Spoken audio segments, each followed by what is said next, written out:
우리가 교회에서 다른 성도의 짐을 기꺼이 가져가는 것처럼 가족의 짐도 기꺼이 가져갈 수 있도록 어떻게 해야 될까요?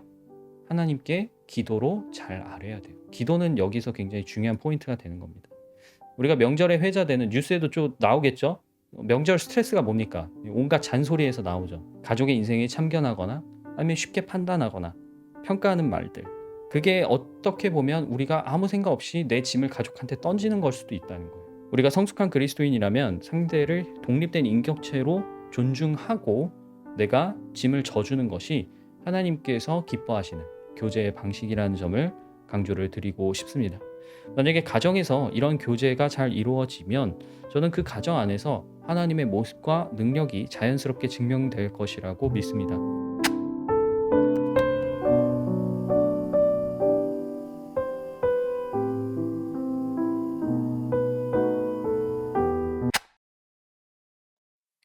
고린도후서 5장 16절 17절.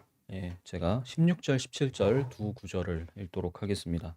다 찾으셨나요? 고린도후서 5장 16, 17절 두 구절을 제가 읽겠습니다. 그러므로 이제부터 우리는 아무도 육신의 잣대로 알려고 하지 않습니다. 전에는 우리가 육신의 잣대로 그리스도를 알았지만 이제는 그렇지 않습니다. 누구든지 그리스도 안에 있으면 그는 새로운 피조물입니다. 옛것은 지나갔습니다. 보십시오. 새 것이 되었습니다. 오늘은 이 고린도후서의 말씀으로요. 여러분과 함께 가족을 새롭게라는 제목으로 말씀을 나누려고 합니다. 가족을 새롭게. 설 연휴가 시작되었는데요. 이러니 저러니 해도 설하고 추석은 우리나라에서 가장 큰 명절이잖아요. 우리가 이미 양력으로 새해를 맞았을 때 함께 신년 예배를 드리긴 했지만 이런 또 구정이 오면 가족들을 만나서 웃어른들께는 인사를 하고 또 웃어른들은 아랫사람에게 덕담을 주시는 그런 명절인 만큼 나와 가족에 관해서 새로움이란 어떻게 생각을 해봐야 할까 살펴볼 거예요. 나와 또 나의 가족은 그리스도 안에서 어떻게 새로워질 수 있는가? 바로 이런 주제입니다. 사실 성경이 우리에게 제시하고 또 가르치는 모든 새로움은 그 특징이 그리스도 안에 있어요. 그리스도 안에. 공간적으로 구분을 하자면 그리스도 안이 있다면 당연히 그리스도 밖도 있겠죠. 그리고 우리가 몸담고 있는 이 세상은 사실상 그리스도 밖에 있다고 할 수 있습니다. 왜냐? 우리가 살고 있는 세상은 나중에는 결국에는 다 사라진다고 말씀하시죠. 그 말은 무슨 뜻이냐면 그리스도 안에서 어떠한 몫도 없다는 겁니다. 세상이 가져갈 수 있는 몫이 없어요. 그래서 성경은 이런 그리스도 안, 또 그리스도 밖 이런 구분을 때때로는 썩어질 것, 그리고 썩어지지 않을 것 이런 식으로 구분하기도 합니다. 사실 우리 교회가 이제 우리 공동체가 모임을 시작하면서부터 처음 내세웠던 중요한 목표 중 하나는 뭐냐면 주님 안에서 우리의 가정을 온전히 세우자는 거였잖아요. 그리고 성도 여러분의 가정이 그리스도를 머리로 두는 그 질서에 잘 순종하는 이상을 만들기 위해서 우리가 지금도 기도하고 있고 서로를 위해서 또 각자 애쓰시고 있으십니다. 자, 그렇다면 우리가 평소에 함께 지내는 가족, 그리고 뭐 명절에 간혹 만나는 먼 것들까지 나는 가족을 어떻게 바라보아야 할까? 이런 부분을 사실 먼저 고민했어야 된다는 생각이 좀 들더라고요. 그래서 우리가 이 부분을 좀 잘 알고 있어야 내가 가족을 섬기고 또 가족을 위해 기도하고 가족에게 어떻게 그리스도를 전할 것인가에 대해서 조금 더 명확한 방향성을 잡을 수 있을 것 같았습니다. 설날이 새로운 해를 맞이하는 우리 옛 명절이잖아요. 그만큼 함께 가족을 그리스도 안에서 새롭게 바라보는 시간이 바로 오늘이 되기를 저는 개인적으로 기대합니다. 그래서 오늘은 크게 두 가지 소주제로 좀 나눠서 말씀을 드리려고 해요. 첫 번째는요. 새로워진 피조물이라 그랬잖아요, 우리가. 그러면 혈육은 사실 옛것이라는 생각이 좀 들어요. 그런데 나는 그러면은 그리스도 안에서 좀 옛것처럼 비춰질 수 있는 혈육들을 어떻게 바라봐야 되지? 그리고 두 번째로는 그러면 우리가 교회 공동체로 묶였을 때 우리가 교회에서 나누는 그런 교제의 방식들, 원리들을 내가 가족들하고는 어떻게 적용을 해야 될까? 이렇게 실천적인 면 크게 두 가지로 제가 말씀을 드리려고 합니다. 그래서 이런 부분 생각해 보시면서 한번 설교를 들어주세요. 자, 가족을 새롭게 먼저 첫 번째로는요. 새롭게 거룩하게입니다. 새롭게 거룩하게. 사실 우린 사람이잖아요. 그게 무슨 말이냐면 우리는 모두 사람의 자손으로서 살과 피, 소위 말하는 혈통이라는 걸 가지고 있습니다. 나도 부모에게서 이 몸을 받았고 나의 부모도 자기의 부모로부터 받았고 그렇게 계속해서 윗대로 올라가다 보면 이제 성경에 나오는 첫 사람 아담까지 결국엔 거슬러 올라갈 수 있겠죠. 그런데 오늘 본문을 보면요. 우리는 예수님을 통해서 새로운 피조물이 되었다라고 이야기를 하고 있습니다. 그러니까 새로운 피조물이라는 건요. 뭐 우리를 하나님이 업그레이드 하신 게 아니에요. 뭐냐면 완전히 새롭게 다시 만들었다는 뜻이에요. 이게 조금 의아하게 느껴질 수 있습니다. 자, 예수님이 나를 위해서 십자가에서 돌아가셨고 부활하셨대. 그게 하나님이 나한테 보여주신 사랑이래. 라는 그 복음을 듣고 내가 믿었어요. 아, 나도 그 사실을 믿어야겠구나 해서 믿었어요. 그런데 사실 그렇게 믿는다 하더라도 지금 나는 여전히 한 명의 인간으로서 이 세상을 살아가고 있죠. 모든 게 바뀌었다는데 나는 똑같은 세상에서 똑같은 집에서 똑같은 옷을 입고 똑같은 직장을 다니고 있잖아요. 갑자기 환골탈태한 게 아닌데 도대체 어느 부분에서 내가 새롭게 창조되었는 것인가? 이거 물어보지 않을 수가 없어요. 저는 그 핵심을 혈통이냐 아니면 성령이냐 이렇게 설명을 좀 드리고 싶습니다. 즉 누군가 우리에게 당신은 어디에서 왔습니까? 라고 묻는다면 본래는 이제 자기 출신을 이야기하겠죠. 나의 부모는 누구인지, 나의 선조는 누구인지. 예를 들어서 내가 대한민국 사람이라는 것도 나의 선조가 대한민국에서 살았기 때문에 대한민국 사람인 거잖아요. 어느 지역에 산다는 거. 우리 가족이 옛날부터 이 지역에 살았으니까 내가 거기 사람인 거잖아요. 성씨도 마찬가지죠. 내가 어떤 가문에 속해 있다는 거. 이게 다 혈통이거든요. 그런데 성경은 예수님 안에서 다시 태어난 사람이라면 어디에 사는 누구든 그 혈통, 그러니까 내가 선조로부터 물려받은 이 살과 피로부터는 이제 벗어났다라고 얘기를 하고 계시는 거예요. 사실 이런 관점은요, 지금 여러분 앞에 펼쳐져 있는 그 성경이 구조적으로 가장 크게 구별을 하고 있습니다. 예를 들어서 성경은 크게 두 파트로 나뉘죠. 구약이 있습니다. 그리고 신약이 있어요. 구약은 유대인들의 이야기입니다. 반면 신약은 유대인에서 그리스도인이라는 대상들로 주인공이 바뀌어요. 교회 이야기로 가득하죠. 그럼 이 두 그룹의 가장 큰 차이는 무엇일까요? 아브라함의 후손으로 태어났느냐? 아니면 성령으로 태어났느냐? 그 차이라고 말씀드릴 수 있어요. 그러니까 우리가 흔히 유대인이라고 말하는 사람, 지금 이제 이스라엘 사람이겠죠.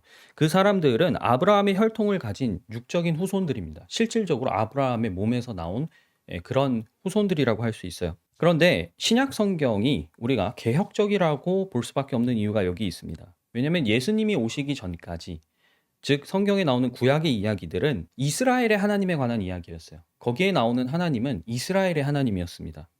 그런데 예수님이 오시고 난 뒤에 예수님을 믿고 그분 안에서 다시 태어난 사람들에게 하나님은 더 이상 이스라엘의 하나님이 아니에요. 나의 아버지죠. 뭔가 관계가 굉장히 많이 바뀐 겁니다. 하나님을 이스라엘의 하나님에게서 예수님을 믿는 자들의 아버지로 바꿔 놓은 것. 그게 예수님이 오셔서 하신 일입니다. 여기서 변하지 않는 사실과 변한 사실이 있습니다. 변한 사실. 뭐냐면 우리 몸은 여전히 부모에게서 나온 살과 피를 가지고 살고 있잖아요. 사실 이건 죽을 때까지 변하지 않습니다. 그러나 하나님은 그 혈통이 아니라 영, 우리가 성령이라고도 부르고 하나님의 영, 뭐 그리스도의 영 다양하게 부르는데 그 당신의 영을 우리한테 주셨단 말이에요. 우리가 예수님을 믿을 때 그 영을 받는다고 성경은 얘기를 합니다. 그 영이 내 안에 들어오시면 나와 하나가 되는 거고요. 하나님은 그걸 바로 너는 다시 태어났어 라고 이야기하시는 거죠. 그래서 내가 그리스도 안에서 새롭게 되었다. 이게 변한 사실인데요. 내가 사람으로서 살과 피를 가지고 있는 인간이라는 거, 혈통을 갖고 있는 사람이라는 거, 이게 변하지 않는 사실이죠. 이 변하지 않는 사실을 변한 사실이 뛰어넘습니다. 저는 이걸 초월이라고 말씀드리고 싶은데 초월, 넘어서는 거예요. 그걸 무시하는 게 아닙니다. 나는 여전히 인간이죠. 그러나 내가 인간이라는 사실을 넘어설 수 있게 만드는 것. 그건 오직 성령으로만 가능하다는 겁니다. 몸은 죽지만 영은 살리기 때문이라고 예수님이 직접 가르치셨죠. 자, 이 점에서 우리가 혈통에서 분리되어서 하나님 앞에 영으로 다시 태어났다라는 사실을 가족 관계로 좀 확장해 볼 필요가 있어요. 내 혈육들한테. 제가 오늘 이 설교에서는요. 가족 치료 아니면 가족 상담의 여러 이론들을 중간중간 소개를 해드릴 겁니다. 그래서 여러분들이 들으면서 이건 좀 흥미로운데 그런 부분들이 있으면 한 주 동안 실제로 우리 가족들을 만날 때 잘 적용을 해보세요. 이 가족 치료에서 이제 미국의 심리학자 중에 이제 제일 유명한 분이 보엔이라는 분이 있습니다.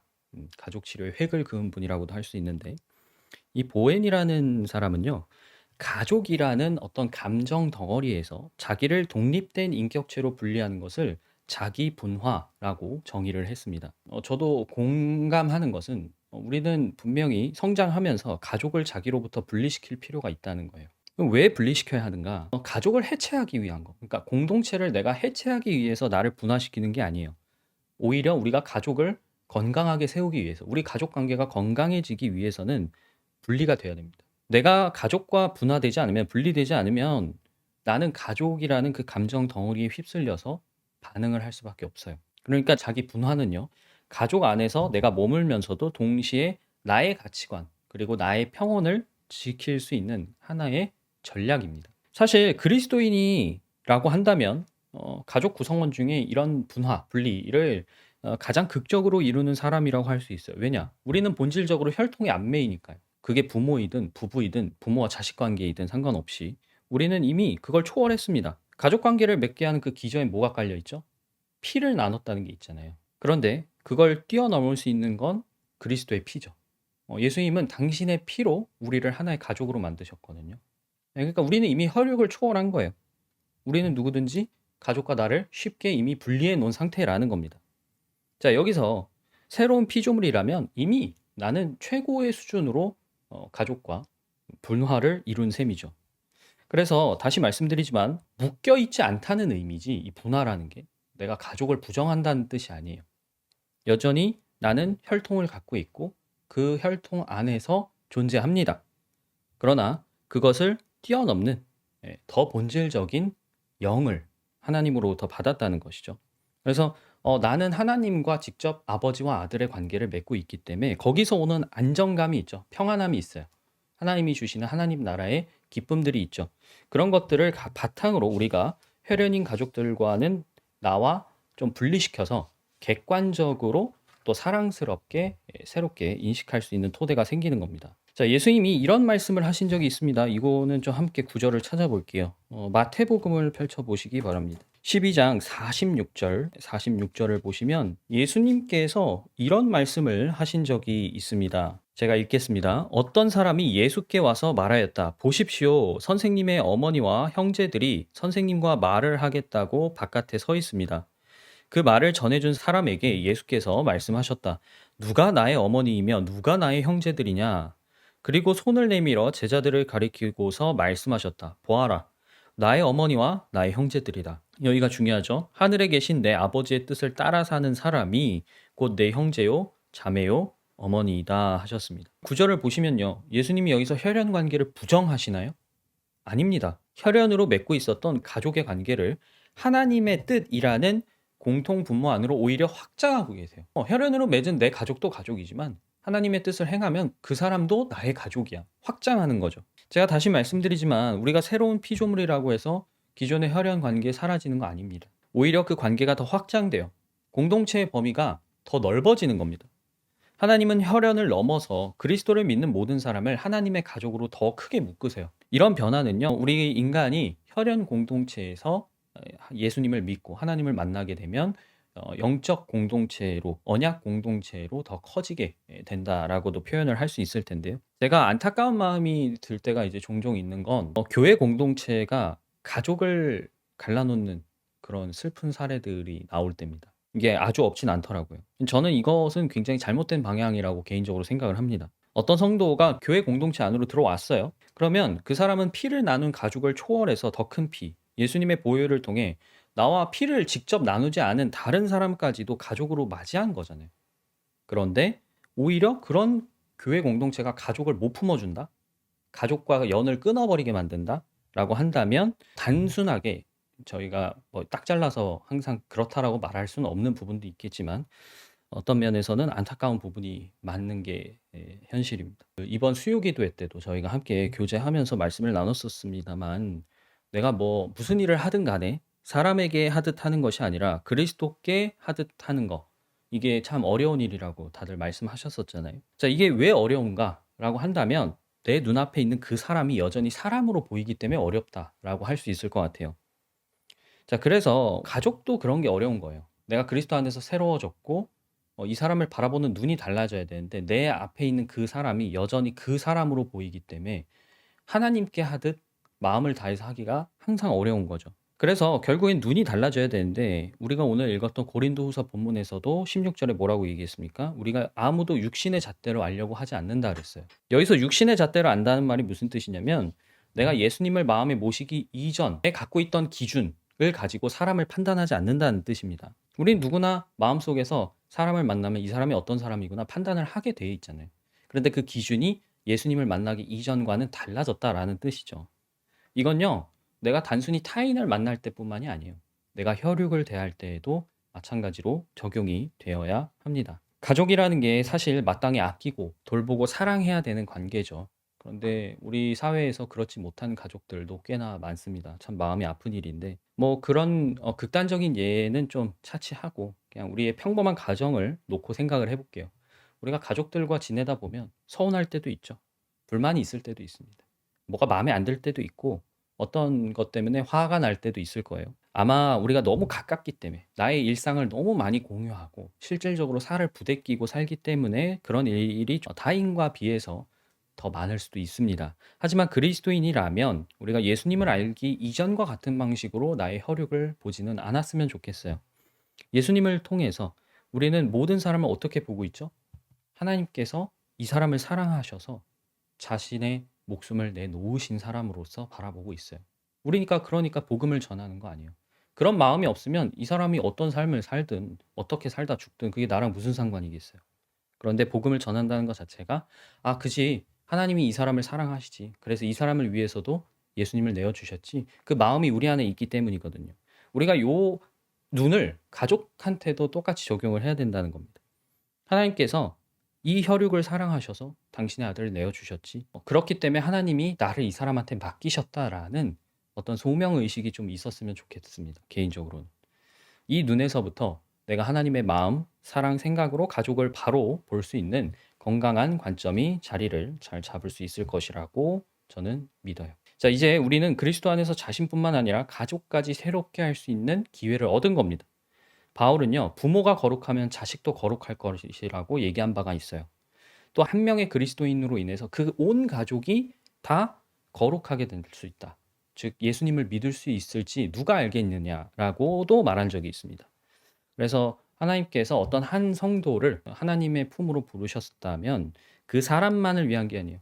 마찬가지로 그 사람의 가족도 새롭게 거룩하게 하시려는 뜻이라는 점을 생각해 주셨으면 좋겠습니다. 우리가 이 뜻을 경외하고 이 뜻에 순종한다면 살과 피를 넘어서 영으로서 나의 혈육도 대할 수 있는 그런 성숙한 자세를 가질 수 있을 거예요. 자, 가족을 새롭게 그러면 두 번째 실천의 영역으로 좀 들어가 보도록 하겠습니다. 새롭게, 이롭게라는 제가 소제목을 달았는데요. 지금까지 제가 앞서 말씀드렸던 내용들은 성령으로 다시 태어난 사람이라면 우리가 가족 관계, 그러니까 나의 혈육 관계를 어떻게 생각해 보아야 하는가, 어떻게 바라보아야 하는가를 말씀드렸던 것이고요.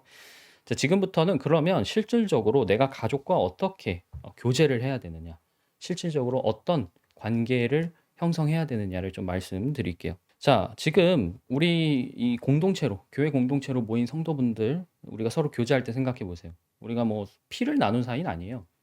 그렇게 오래 알지 못한 사이도 있습니다. 기껏해야 뭐 여기 와서 만난 관계들도 있잖아요. 그런데 그 공동체가 그리스도를 통해서 마치 내가 그 전부터 알아왔던 관계처럼 교제를 하고 있어요. 바로 그 포인트를 가지고 우리가 가족에게 적용한다면 굉장히 중요한 소통의 원리들을 얻을 수 있다는 겁니다. 저는 크게 오늘 세 가지 원리를 좀 강조드리려고 하는데요. 이 각각의 원리는 성경에서 우리가 그리스도인들끼리 교제할 때 지켜야 되는 그런 원칙으로 소개가 되고 있습니다. 요것을 제가 하나씩 말씀드릴 때 잘 생각해 보시면서 나는 가족과 어떻게 교제를 하고 있었지? 요런 부분도 생각을 해 보시고 나는 그럼 앞으로 가족과 교제를 해야 될까?도 고민해 보셨으면 좋겠습니다. 첫 번째 원리는요, 몸과 지체의 원리입니다. 몸과 지체의 원리. 성경이 교회를 말할 때, 그러니까 우리 그리스도인들의 모임이죠. 이 그리스도인들을 묶어서 말할 때 항상 몸과 지체로 비유합니다. 지체하면 우리 팔다리, 요런 것들이죠. 몸의 여러 부분은 몸 전체를 구성하고 있습니다. 마찬가지요. 그리스도인 한 명 한 명도 그렇게 몸의 여러 구성 요소를 이루고 있다는 거예요. 그 그리스도인들이 모였을 때 하나의 비로소 거대한 몸이 되는 것이죠. 이런 비유가 예수님과 교회에도 적용이 되고 동시에 남편과 아내의 관계로도 비유가 됩니다. 그래서 우리가 성경이 말하는 몸과 지체의 설명을 가족에게도 당연히 적용을 해볼 수가 있어요. 우리가 교회에서 다른 성도들을 같은 몸에 속하는 지체로 바라보면서 교제할 때 가장 부각되는 점이 뭘까요? 저는 공감, 그리고 인정이라고 생각을 합니다.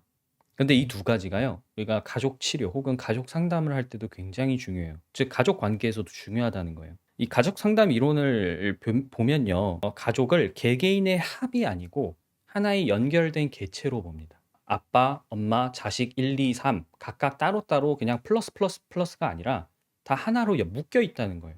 연결되어 있다는 것이죠. 그래서 가족 구성원 중에 만약에 한 사람이 문제가 있어요. 그러면 그것을 단순히 그 사람의 결함만으로 치부하지 않습니다. 가족은 다른 거예요. 그래서 이런 상황에서 가족 전체 시스템에 뭔가 불균형이 있다라고 일단 전제하고 접근을 하는 거죠. 쉽게 말해서 예를 들어서 뭐 자식이 문제를 일으켜요. 아니면 부모가 문제가 있어요. 그러면 그걸 그 사람의 탓으로 전부 돌리고 난 아무런 문제가 없어, 이런 식으로 생각하지 않는다는 겁니다. 종종 가족 가운데 이제 심각한 경우에 보면 뭐 알코올 중독, 도박 중독, 아니면 우울증, 자식들은 뭐 탈선한다거나 반항한다거나 이제 이런 비정상적인 문제가 발생할 수 있잖아요. 그러면 사람들이 보통 그 반응이 그렇습니다. 그 문제에 있는 사람을 제외하고 나머지 가족들은 다 아무 문제가 없는 것처럼 얘기를 해요, 상담을 오면. 그런데 실질적으로 그걸 잘 따지고 분석해 보면 그렇지 않은 경우가 너무나 많다는 겁니다. 그래서 어떤 문제가 생겼을 때 가족 간에 그건 너의 문제야 라고 딱 정해 놓고 그냥 난 아무 문제가 없어, 우린 멀쩡해 라고 생각한다면 이제 그때부터는 문제가 풀고 싶어도 풀리지가 않는 거죠. 자, 교회 공동체를 여기서도 생각을 해보세요. 우리가 만약에 어떤 성도가 있는데 그 성도가 탈선을 하거나 잘못을 저지르거나 아파요. 그럼 우리가 어떻게 하죠? 가장 먼저 공감하죠. 아, 힘들군요. 아프군요. 그리고 인정하죠. 왜? 우리는 하나로 연결된 몸이니까. 너가 아프면 나도 아픈 거예요.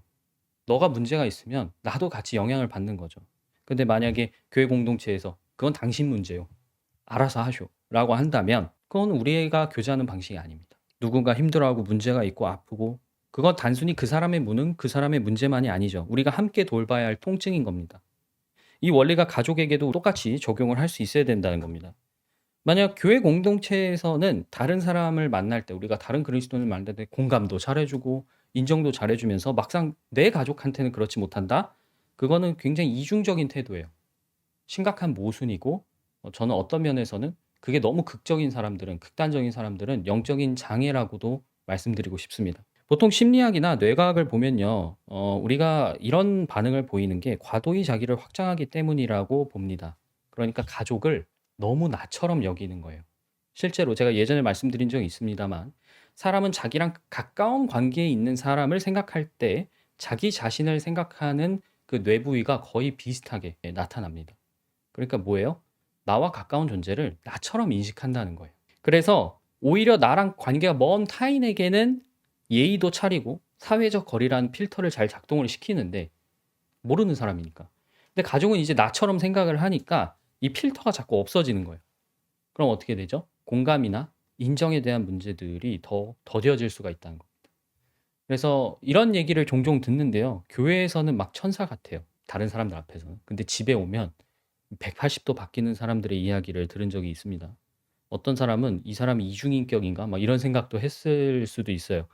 그런데 이것도 비슷한 결의로 좀 해석을 해볼 수 있겠죠. 우리는 누구나 타인 앞에서 보여지고 싶은 나의 모습이 있습니다. 인정받고 싶은 나의 모습이 있거든요.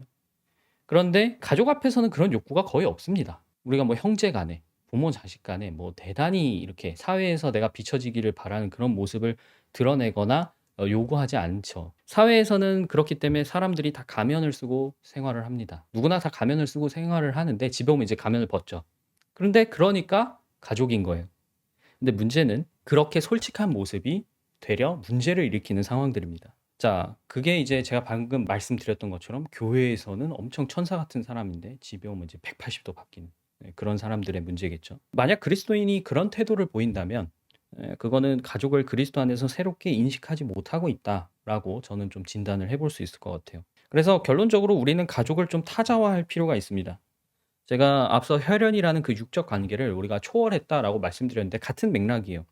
가족을 배척하라는 뜻이 아니에요. 가족을 나로 너무 확장시키지 말라는 겁니다. 오히려 하나님께서 사랑하시는, 특히 여기서 중요한 건 이 가족을, 이 혈육을 하나님께서 나한테 맡기신 손님으로 여기셨으면 좋겠어요. 우리가 손님은 어떻게 대하죠? 예의를 갖추죠. 내가 함부로 대하지 않잖아요. 마찬가지예요. 이 사람이 하나님께서 나한테 보내신 손님이라고 생각을 하면 나도 그 사람을 함부로 나를 대하거나 아니면 내가 편하게 대하는 것처럼 생각하지 않을 겁니다.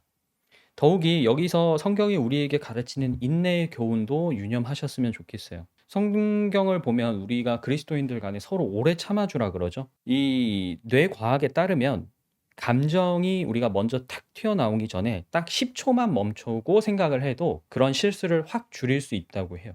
그러니까 오래 참으라고 했지만 사실 10초면 된다는 거예요. 10초. 10초.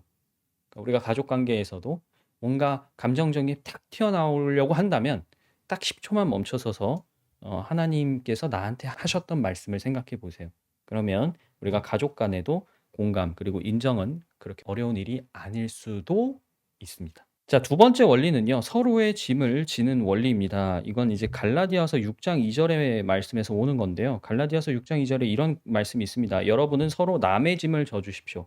그렇게 하면 여러분이 그리스도의 법을 성취하실 것입니다. 했습니다. 이게 영적인 공동체와 또 교제에서 쉽다고 할 수는 없어요.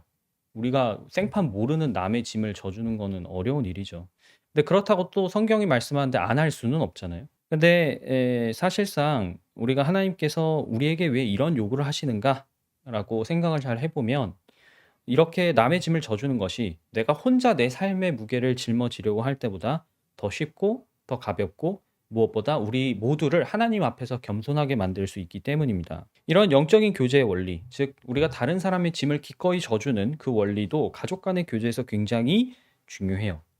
이 가족 상담에 대상관계 이론이라는 게 있습니다. 이 무슨 거냐면 우리가 가족 안에서 자기의 불안이나 자기의 열등감 따위를 상대방에게 전이시키는 일이 굉장히 잦다는 거예요. 이게 심리학에서 말하는 이제 자기 방어 기제도 이렇게 자신과 가까운 관계인 사람일수록 잘 전이가 된다라고 보는데요. 예를 들면 이런 게 있죠. 내가 밖에서 회사에서 스트레스를 엄청 많이 받아왔어요. 그럼 이제 집에 와서 승질을 내는 거. 아니면 내가 못 이룬 꿈이 있어요, 부모한테. 그거를 자기 자식한테 압박하는 겁니다. 막 투영하는 거죠. 근데 사실 이런 게 우리나라에서 좀 흔한 사례란 말이죠. 이게 어떤 면에서는 다 너를 위한 거야라는 그럴듯한 포장이 될 때도 있습니다. 그러면서 이제 짐을 다 가족한테 던질 때가 있어요. 사실 사람은 부정적인 감정을 있으면 이걸 해소하고 싶어 합니다. 계속 부정적일 수는 없잖아요. 그러면 이제 제일 쉬운 게 전이에요. 나랑 가까운 사람한테 그걸 풀어버리는 거예요. 그런데 성경은 그런 식으로 짐을 내던지려고 생각하지 말고 너가 오히려 상대방이 짐을 져줄 생각을 하라고 말씀을 하시는 거죠. 짐을 던져서 부담을 해소하는 방식보다 짐을 가져가서 부담을 해소하는 방식이 더 건강할 수밖에 없어요. 짐을 던지는 건 뭐예요? 나 힘드니까 네가 가져가. 자기 중심적이고 이기적인 태도거든요. 근데 짐을 가져가는 태도는 말 그대로 그리스도 중심적이에요. 아, 예수님께서 나의 짐을 가져가신 것처럼 나도 가져가야지. 그리스도인이 기꺼이 다른 사람의 짐을 가져갈 수 있는 이유는 내가 해결해 줄 능력이 있어서가 아닙니다. 이건 절대 오해하시면 안 돼요. 내가 그 사람의 그 모든 무게를 짊어질 수 있는 대단한 인격을 가진 사람이라서 그 짐을 가져가는 게 아니에요. 오히려 내 안에 거하신 하나님께 내가 그걸 가져가서 맡기면 내가 믿는 이 하나님은 예수님은 능력이 탁월하시니까 해결해 주실 수 있을 거야라는 그 믿음이 있어서 가져가는 거예요. 내가 도대체 뭐라고 다른 사람의 짐을 막 가져가서 내가 다 해결을 해줄 수 있겠습니까? 안 되죠. 우리가 중보 기도를 하는 이유도 똑같은 거예요. 내가 뭐 대단한 힘이 있어가지고 중보 기도를 하겠습니까? 나한테는 능력이 없죠. 근데 우리가 믿는 분한테는 능력이 있으니까 같이 짐을 나눠지는 거예요. 여러분의 가족 구성원 중에서 하나님을 믿는 사람이든 아니면 하나님을 믿지 않는 사람이든 신앙생활을 열심히 하는 분이 있든 아니면 신앙생활을 뭐 하는 둥 마는 둥 하는 분이 있든 그거는 사실 그리 중요한 문제가 아닙니다. 우리가 교회에서 다른 성도의 짐을 기꺼이 가져가는 것처럼 가족의 짐도 기꺼이 가져갈 수 있도록 어떻게 해야 될까요? 하나님께 기도로 잘 아뢰야 돼요. 기도는 여기서 굉장히 중요한 포인트가 되는 겁니다. 우리가 명절에 회자되는 뉴스에도 좀 나오겠죠? 명절 스트레스가 뭡니까? 온갖 잔소리에서 나오죠. 가족의 인생에 참견하거나 아니면 쉽게 판단하거나 평가하는 말들. 그게 어떻게 보면 우리가 아무 생각 없이 내 짐을 가족한테 던지는 걸 수도 있다는 거예요. 우리가 성숙한 그리스도인이라면 상대를 독립된 인격체로 존중하고 내가 짐을 져주는 것이 하나님께서 기뻐하시는 교제의 방식이라는 점을 강조를 드리고 싶습니다. 만약에 가정에서 이런 교제가 잘 이루어지면 저는 그 가정 안에서 하나님의 모습과 능력이 자연스럽게 증명될 것이라고 믿습니다. 한 그리스도인의 섬김, 한 그리스도인의 순종으로 말미암아서 온 가족이 하나님 앞에 바로 설 수 있는 시작점이 어디냐? 그러면 저는 바로 이 원리가 아닐까. 오늘 이 시간을 빌어서 여러분께 제안을 드립니다. 자, 마지막 원리는요. 서로 용납하는 원리입니다. 서로 용납하는 원리. 요거는 골로새서의 말씀에서 제가 뽑아왔는데 골로새서 3장 13절에 보면 누가 누구에게 불평할 일이 있더라도 서로 용납하여 주고 서로 용서하여 주십시오라고 해요. 사실 가족 사이에서 제일 안 되는 게 이거 아닌가요? 이제 또 오래 가족끼리 살다 보면 그게 뭐 부부간이든 부모나 자식간이든 계속 반복되는 패턴이 있죠. 사람이 쉽게 안 바뀝니다. 자기가 살아왔던 습관, 그 타력이 있기 때문에 계속 살아왔던 대로 사니까요. 근데 이게 나랑 안 맞아요. 그럼 이제 계속 부딪히겠죠.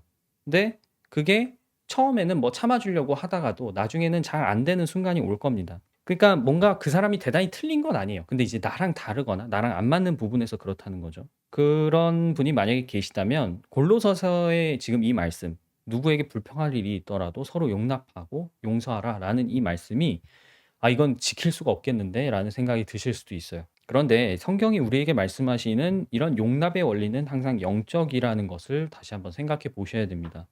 예수님이 이런 이야기를 하신 적이 있어요. 갚을 수 없는 어마어마한 빚을 탕감받은 사람이 있었습니다.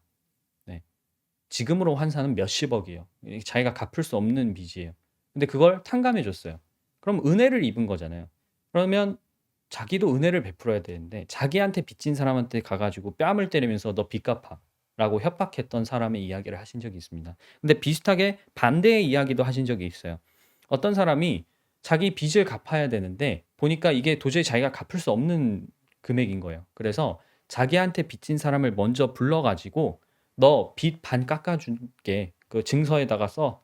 이런 식으로 얘기를 했다는 거죠. 그러니까 뭐예요? 자기의 평판을 높이려고 한 거예요. 자기가 빚진 사람에게 이 사람이 이런 좋은 사람이라는 것을 어필하고 싶어서 이제 먼저 그렇게 행동을 한 것이죠. 근데 예수님이 이런 두 가지 상반된 이야기를 하셨는데 여기서 알 수 있는 사실은 뭐냐면 하나님 앞에서 내가 어떤 인간인가, 어떤 존재인가를 망각할 때 사람은 항상 치명적인 실수를 범하게 된다는 겁니다. 내가 누군가를 용납하지 못하는 거, 용서하지 못하는 거, 이 태도는 사실상 결국에는 교만이라고도 말을 할 수가 있어요. 교회라는 곳이 어떤 곳입니까? 회개하고 돌아오는 사람을 누구든지 받아주는 곳이 교회예요. 어떤 사람이든 참으로 그 사람이 회개했다라는 증거가 있으면 우리가 용납하지 못할 이유, 용서하지 못할 이유가 없죠. 우리가 교제하지 못할 이유가 없을 겁니다. 자, 그런데 만약에 가족이라는 공동체가 그런 공동체가 되지 못한다면 그건 사실 인생에서 가장 든든하고 안정감을 느껴야 할 보금자리가 부서져 버려서 그러니까 내가 집이 없는 거랑 똑같은 거예요.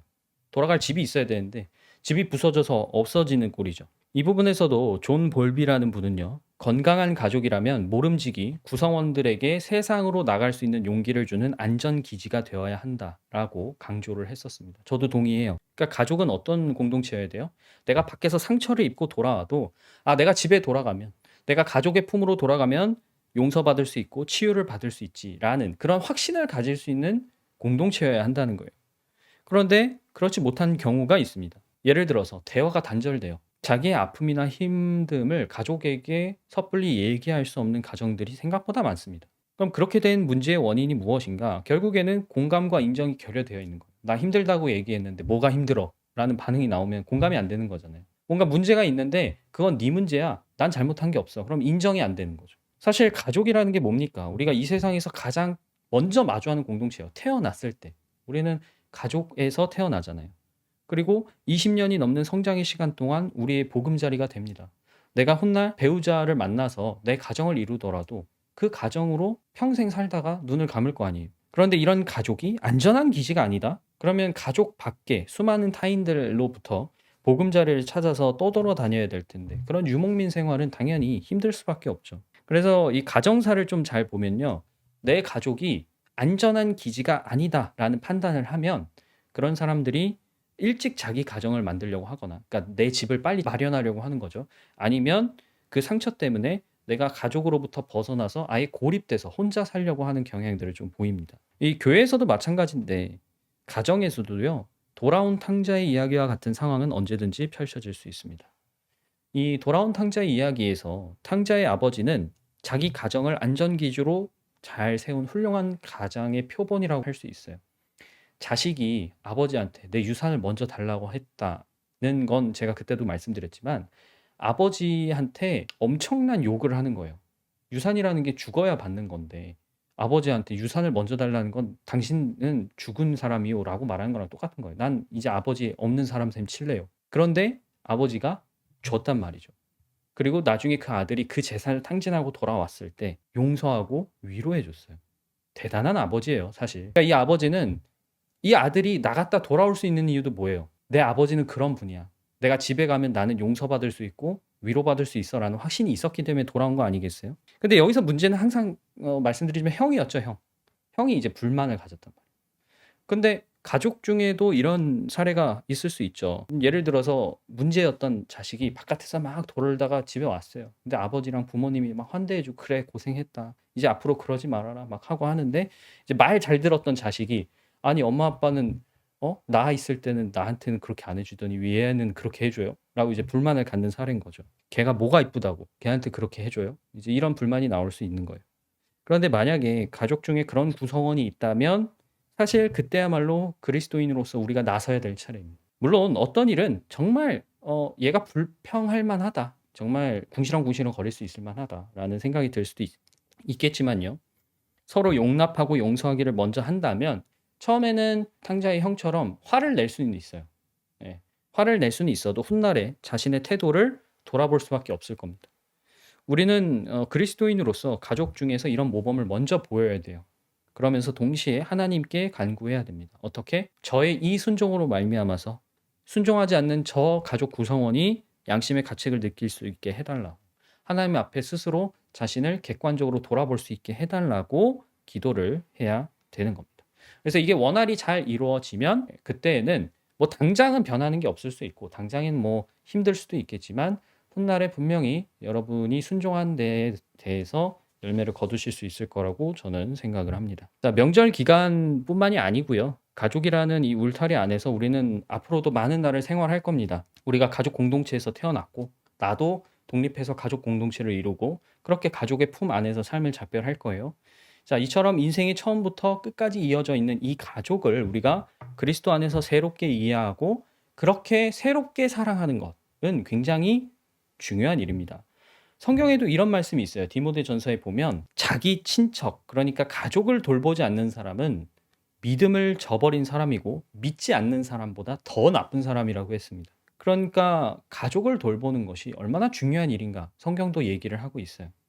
그런데 어떤 면에서는 많은 그리스도인들이 신앙 공동체보다 가족 공동체에 좀 소원한 면이 있는 것도 분명히 나타나고 있는 현실입니다. 저는 명절을 맞이해서 다시금 우리가 그리스도 안에서 새로워진 나, 그리고 그 새로워진 내가 바라보아야 할 우리의 혈육을 깊이 생각해 보셨으면 좋겠습니다. 분명 살과 피로 우린 엮여 있어요. 이거 끊어내는 거 쉽지 않습니다. 그러나 그것을 초월할 수 있는 성령의 생명, 피를 나눈 가족보다 예수님의 피를 통해 가족으로 묶인 우리가 있어요. 이 변화된 사실은 우리가 예수님이 율법을 폐하려고 온 것이 아니라 완성하러 왔다고 얘기하신 것처럼 우리가 기존의 혈육으로 엮여 있는 이 가족 관계를 무너뜨리는 게 아니라 오히려 완성하기 위한 하나님의 뜻임을 기억해 주십시오. 이제 오늘 함께 나눴던 이런 여러 가지 원리들이 우리 성도 여러분들께서 본인과 본인의 가정을 한번 돌아보는 시간이 되었으면 좋겠고요. 앞으로 더 성숙하고 훌륭한 그리스도인으로서 가족을 섬기는데 큰 원동력이 되기를 바라겠습니다. 오늘은 에베소서 2장 19절 그리고 갈라디아서 6장 10절의 두 말씀을 읽으면서 마치려고 하는데요. 에베소서 2장 19절, 갈라디아서 6장 10절을 읽도록 하겠습니다. 그러므로 이제부터 여러분은 외국 사람이나 나그네가 아니요 성도들과 함께 시민이며 하나님의 가족입니다. 그러므로 기회가 있는 동안에 모든 사람에게 선한 일을 합시다. 특히 믿음의 식구들에게는 않고 그렇게 합시다라고 말씀하셨습니다. 여러분이 하나님의 가족으로서 믿음의 식구들뿐만 아니라 여러분의 혈육에게도 여러분이 원하던 그런 그리스도인의 가정을 잘 이루실 수 있기를 다시 한번 기대해 봅니다.